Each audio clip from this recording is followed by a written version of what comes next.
तो हम क्या करेंगे कि हम इसे बताएंगे कि हम जो आपका जो एज है ये सही काम कर रहा है और कंटिन्यू करेंगे।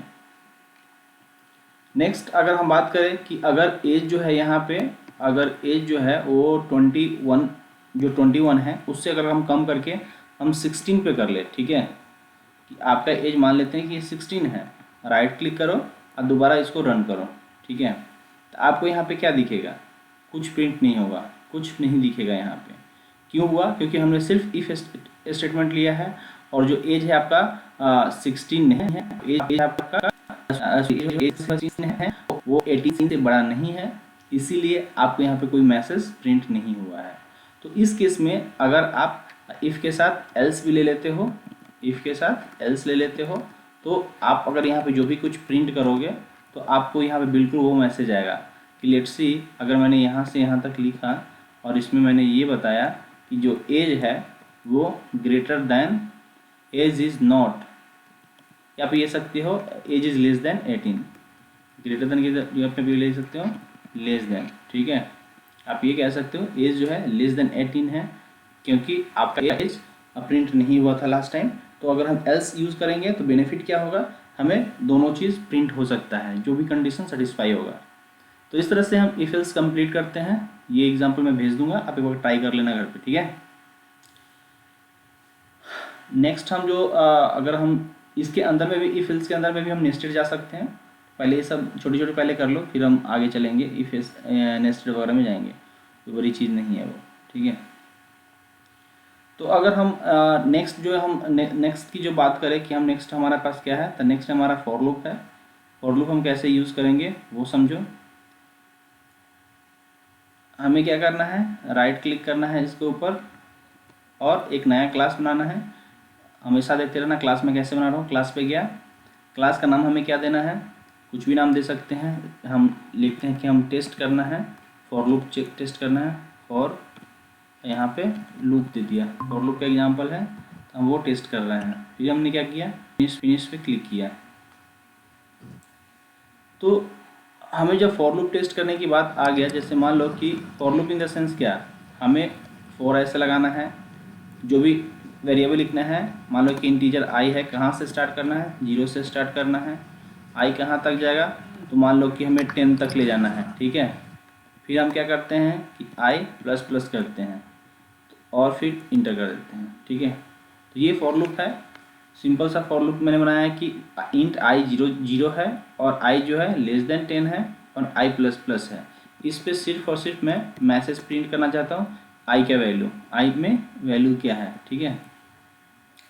तो कैसे करेंगे, सिर्फ राइट क्लिक करेंगे, इसको प्रिंट करके देखेंगे क्या वैल्यू देता है हमें। देखो यहाँ पे आपका जो वैल्यू जो लूप चला है कहाँ से चला है, 0 से स्टार्ट हुआ है। आप यहाँ देख सकते हैं ये 0 से स्टार्ट हुआ है, कहाँ तक जा रहा है, 9 तक जा रहा है, मतलब 10 टाइम्स चल रहा है। अगर इसी को आप 1 से स्टार्ट करोगे, इसी को अगर आप 1 से स्टार्ट करोगे और फिर देखोगे तो आपको 9 टाइम्स चलेगा। तो ये सब चीज़ें हमें ध्यान में रखना है कि ये कैसे काम कर रहा है, लूप वगैरह कैसे काम कर रहा है, तो ये हमें समझ में आना चाहिए।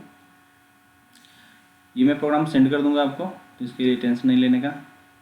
नेक्स्ट हम चलते हैं कि जो स्विच स्टेटमेंट है वो कैसे हम यूज़ करते हैं। ये सब आपने C++ कर रखा होगा, बस इसीलिए मैं थोड़ा सा दिखा रहा हूँ कि कैसे यूज़ करना है, ठीक है। स्विच हम कैसे, स्विच एग्जाम्पल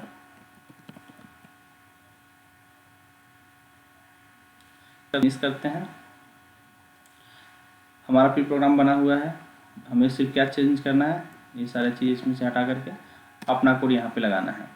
देखो जब भी आप स्विच स्टार्ट करते हो तब क्या करते हो, ऐसे स्विच लिखते हो, स्विच लिखने के बाद इसमें क्या करते हो, एक्सप्रेशन देते हो, इसमें एक्सप्रेशन लिखते हो। एक्सप्रेशन लिखने के बाद आप इसमें क्या करते हो, ब्रेसेस देते हो। ब्रेसेस देने के बाद आपको क्या करना है, सबसे पहले केस लिखना है। केस लिखने के बाद आपको क्या करना है, जो भी वैल्यू होगा वो वैल्यू दे करके से क्या करते हैं, कॉलन देते हैं। और उसके बाद जो भी हमें स्टेटमेंट कोड एग्जीक्यूट करना पड़ता है, जो भी हमें कोड लिखना पड़ता है यहाँ, वो कोड हम एग्जीक्यूट कराते हैं, कोड एग्जीक्यूट कराते हैं यहाँ पे, ठीक है। उसके बाद यहाँ पे हम ब्रेक देते हैं, क्या लिखते हैं, ब्रेक लिखते हैं। ऐसे करके बहुत सारे केसेस बनाते हम चल जाते हैं। यहाँ पे एक है, कल 2 होगा, ऐसे करके चल जाते हैं हम। ये मान लो कि सेकेंड दे देते हैं, और सबसे लास्ट चीज़ हम क्या करते हैं, यहाँ पे एक डिफ़ॉल्ट बनाते हैं। डिफ़ॉल्ट बनाते हैं, और डिफ़ॉल्ट बनाने के बाद जो भी कोड हमें एग्जीक्यूट कराना है, यहाँ पे कोड जो भी एग्जीक्यूट कराना है, स्टेटमेंट एग्जीक्यूट कराना है, हम वो एग्जीक्यूट कराते हैं। ठीक है, और हम इस तरह के हम चीज़ें बनाते हैं स्विच स्टेटमेंट के अंदर में। तो ये चीज़ हमें ध्यान में रखना है कि ये कैसे वर्क करता है। ये सिर्फ मैं यहाँ से हटा करके और आपके इसमें डाल देता हूँ।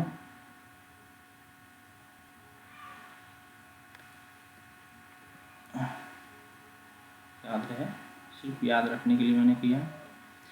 तो एक बहुत ही सिंपल एग्जांपल मैं लेने जा रहा हूँ। Simple example in the sense क्या होना चाहिए कि मान लो कि हम कोई नंबर चेक करना चाहते हैं, ऐसा ले लेते हैं। ठीक है, तो हम कैसे चेक करेंगे? लेट्स सी कि हमारे पास कोई वैल्यू है, वैल्यू ले लेते हैं। वैल्यू में मैंने क्या डाला है, मान लो कि हमने 50 डाला है। ठीक है, नंबर में 50 हमने डाला है। अब हमें स्विच स्टेटमेंट लगा कर चेक करना है कि ये काम कर रहा है या नहीं काम कर रहा है। स्विच हमने लिया, स्विच में लेने के बाद हम डिफाइन करेंगे कि इसमें वैल्यू क्या है। ठीक है, जो भी एक्सप्रेशन है, जो भी वैल्यू है, जो भी नंबर है, हम यहाँ पे डिफाइन करेंगे स्विच एक्सप्रेशन के अंदर में, और फिर कर्ली ब्रेसेस दे करके स्टार्ट करेंगे। तो ये हमारा स्विच यहाँ से यहाँ तक स्टार्ट हो चुका है। ये हमारा स्विच का ब्रेसेस है, आप इसको नीचे भी ला सकते हो। ये हमारा स्विच स्टेटमेंट है। इसके अंदर में सबसे पहले जो हम देंगे वो केस देंगे।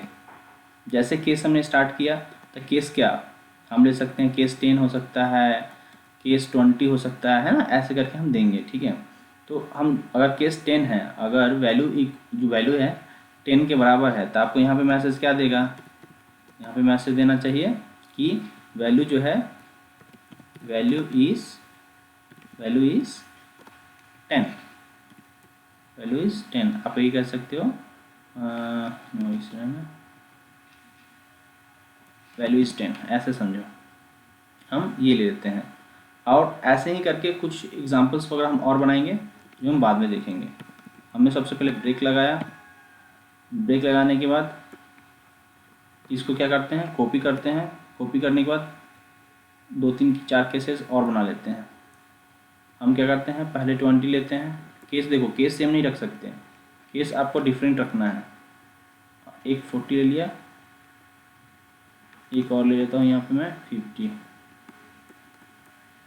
ठीक है, फिर मैंने यहाँ दिया कितना, 2, 3, 4 एंड 5। एक और स्टेटमेंट ले लेते हैं, डिफ़ॉल्ट ले लेते हैं। डिफ़ॉल्ट में आप कुछ लिखने की मतलब नहीं बनता, सिर्फ आप एक मैसेज दो, जैसे shout value is different, value is different, ऐसे करके मैंने एक मैसेज दे दिया। और चेक करते हैं क्या करना है, राइट क्लिक करना है, हमें राइट क्लिक करना है और चेक करना है क्या स्विच स्टेटमेंट काम हमारा कर रहा है या नहीं कर रहा है। तो देखो वैल्यू हमारा क्या है, 50 है, तो उसने बता दिया कि वैल्यू 50 है। अब ये कहाँ पे काम देगा, जब यूज़र से इंटर कराओगे, तो वो हम यूज़र से इंटर करा के भी देख लेंगे, कोई प्रॉब्लम नहीं है। बट अभी सिंपल एग्जांपल है इसलिए रहने देते हैं। मान लो किसी ने 30 डाला इस वैल्यू को, और चेक करना चाहता है क्या हमारा स्विच काम कर रहा है नहीं कर रहा है। आया, रन किया, उसका वैल्यू जो है चेंज हो रहा है। अगर मान लो उसने 300 यहाँ पे डाल दिया, ठीक है, सेव किया, अब चेक करना चाहता है, तो ऐसे करके आप क्या करोगे, चेक करते जाओगे जो भी स्टेटमेंट आपको चाहिए। अब देखो ना, वो 10 है, 20 है, 30 है, 40 है, 50 है, वो इन केसेस से अलग है। तो आपको क्या बताएगा कि ये जो वैल्यू आप यूज़ कर रहे हैं ये डिफ़ॉल्ट केस में जाएगा, राइट। तो डिफ़ॉल्ट में जो भी एग्जीक्यूशन आप लगा रखे होगे वो कोड एग्जीक्यूट होगा। ये चीज़ समझ में आया ना। तो हम यहाँ पे क्या कर सकते हैं, अगर देखो ये तो सिंपल सा एग्जांपल हो गया। अगर मान लो कि हमने ब्रेक नहीं लगाते हैं, एक चीज़ समझो, हमने ब्रेक नहीं लगाया, अगर हमने ब्रेक नहीं लगाया तो क्या होगा, राइट क्लिक करो और रन करो। अभी देखना ब्रेक होगा, अगर ब्रेक नहीं होगा तो क्या होगा। अभी तो जब ब्रेक नहीं है तो डिफ़ॉल्ट केस में आया तो सीधे चेक कर लिया, राइट। लेकिन अगर वैल्यू हमारा 10 है तो उस केस में क्या होगा, उस केस में क्या होगा, उस केस में ये होगा कि आपको सारे वैल्यू प्रिंट होगा, ठीक है। तो ये बेनिफिट हो जाता है ब्रेक लगाने का। शिवम आपको समझ में आ रहा है ना?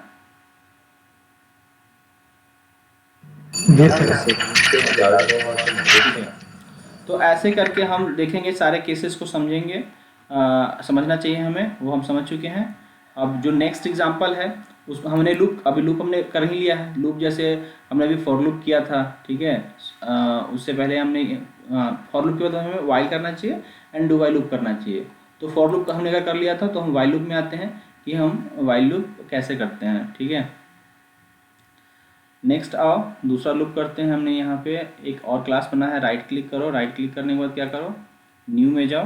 न्यू में जाने के बाद क्या लिखोगे, आप लिखोगे वाइल लूप, सॉरी पहले लिखो टेस्ट, हम कर रहे हैं टेस्ट। क्या करना है,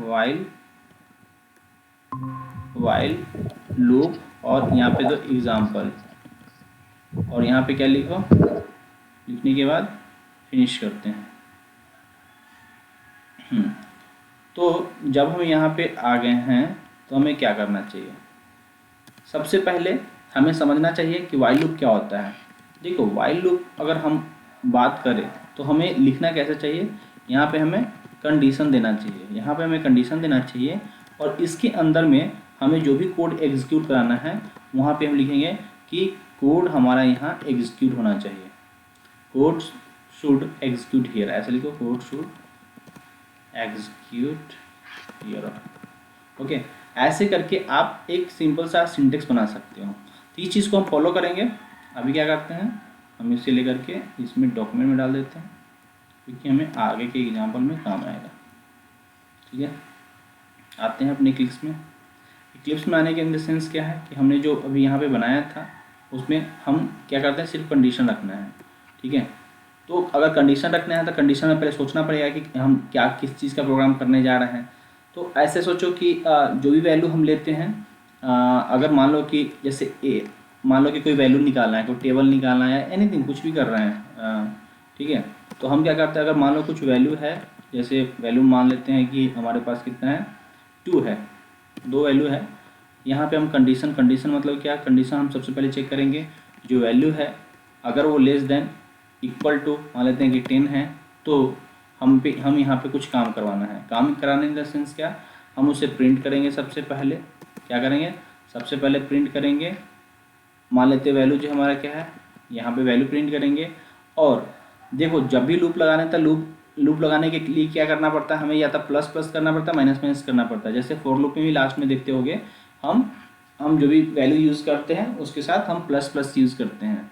तो इस सेंस में हमें बताना पड़ेगा कि हम क्या कर रहे हैं, राइट। तो वो चीज़ हमें बताना पड़ेगा, प्लस प्लस कर रहे हैं, माइनस माइनस कर रहे हैं, वो हमें बताना पड़ेगा। इसे रन करते हैं, चेक करते हैं कि काम कर रहा है कि नहीं। हाँ, तो ये हमारा काम कर रहा है। कैसे कर रहा है, सबसे पहले हमें ये बताना पड़ेगा कि वैल्यू जो है वो लेस देन है, इक्वल टू है। लेस देन है तो वो लूप में चलाएगा जब तक, वो कब तक चलाएगा, जब तक लेस देन इक्वल टू है, ठीक है। जब अगर यहाँ मान लो कि आप लेस देन लिखते हो, अगर आप यहाँ पे लेस देन लिखते हो तो वो क्या करेगा, 10 से कम वैल्यू तक ही जाएगा वो, ठीक है, वो 9 तक ही जाएगा। लेकिन हमने इक्वल टू लिखा था तो ये कहाँ तक जाएगा, 10 तक जा रहा था, ठीक है। तो इन बातों को हमें ध्यान से रखना है कि कैसे ये लूप काम कर रहा है। आगे के बहुत सारे एग्जाम्पल आएंगे जिसमें हम ये कवर करेंगे कि ये किस तरह से काम कर रहा है वाइल लूप, तो हम देखेंगे और भी एग्जाम्पल्स। तो ये भी क्लियर होगा, डाउट होगा तो बीच में बताना, नहीं तो हम आगे कंटिन्यू करते हैं। देखो अब इसके बाद हमने क्या कर लिया, लूप में हमने फॉर लूप कर लिया एंड वाइल लूप कर लिया। एक और रह जाता है डू वाइल लूप रह जाता है, वो भी हम कर लेते हैं हम लोग। राइट क्लिक किया, फंक्शन पे गया, सॉरी राइट क्लिक किया, क्लास बनाया, क्लास का नाम हमने ये दे दिया कि टेस्ट करना है। क्या टेस्ट करना है, अंडरस्कोर लगाओ, डू वाइल लूप, ठीक है। इसका हमें एग्जाम्पल करना है, हमने एक नया मेन मेथड बनाना है, इसको फिनिश करना है। अब देखो इस केस में हम क्या करेंगे, तो हमें पहले सिंटेक्स समझना होगा कि सिंटेक्स क्या कहता है। Syntax is very very simple. आपको कुछ नहीं करना है, जब भी स्टार्ट करना है तो डू से स्टार्ट करना है। ये सारे लूप है, बिल्कुल टेंशन नहीं लेना है। आप यहाँ पे ये लिखेंगे कि code should be executed here, code should execute here, ऐसे लिखो कोड शुड एग्जीक्यूट हियर, यहाँ पे एग्जीक्यूट करना चाहिए। फिर यहाँ पे हम लिखते हैं कि ये वाइल लूप है, वाइल लूप है तो कुछ ना कुछ, डू वाइल लूप है तो वाइल के साथ कुछ ना कुछ कंडीशन देना पड़ेगा, तो ये आपका कंडीशन हो गया। तो इस तरह से करके आपको बताना पड़ेगा कि क्या है। तो ये आपका सिंटेक्स हो गया। सिंटेक्स को हम कॉपी करते हैं, अपने डॉक्यूमेंट में डाल लेते हैं, जो मैं शेयर करूँगा। नेक्स्ट आते हैं, बाद में हम देखते हैं क्या करना है। अब देखो, अगर डू इन द सेंस मतलब क्या, पहले आप काम करो फिर आप कंडीशन चेक करो, ठीक है। पहले आप काम करो फिर आप कंडीशन चेक करो। तो सबसे पहले इसमें एक बार तो चलेगा। अगर मान लो कि इंटीजर टाइप का जो हमने वैल्यू लिया था पिछले एग्जांपल में, अगर उसमें जो वैल्यू है, मान लेते हैं कि अगर वैल्यू 2 है, ठीक है, तो अगर हमें कोई भी कंडीशन चेक कराना है, कोई भी कंडीशन चेक कराना है इन द सेंस क्या, आपको एक बार वो काम करवाना ही करवाना है। तो सिस आउट हमने लिया और हमने चेक किया कि उसमें वैल्यू क्या है उसमें, और फिर हमने यहाँ पे ये चेक कराया कि जो वैल्यू हमने लिया है क्या वो लेस देन इक्वल टू 10 है। अगर वो लेस देन इक्वल टू 10 है तो कोई प्रॉब्लम नहीं आना चाहिए, है ना। तो ये चीज़ हम कवर करेंगे अभी के एग्जाम्पल में और देखेंगे कि क्या ये काम कर रहा है कि नहीं कर रहा है। तो डू वाइल में क्या होता है कि आपको सबसे पहले कंडीशन दिखाना पड़ता है, पहले प्रिंट कराना पड़ता है, और वो देखो वैल्यू बढ़ नहीं रही है, वैल्यू कुछ नहीं हो रहा है, वैल्यू हमें इंक्रीमेंट करना पड़ेगा। वो लूप में प्लस नहीं दिए क्या वो क्या लूप चला जाएगा। अब देखो जैसे हमने प्लस कर दिया तो वो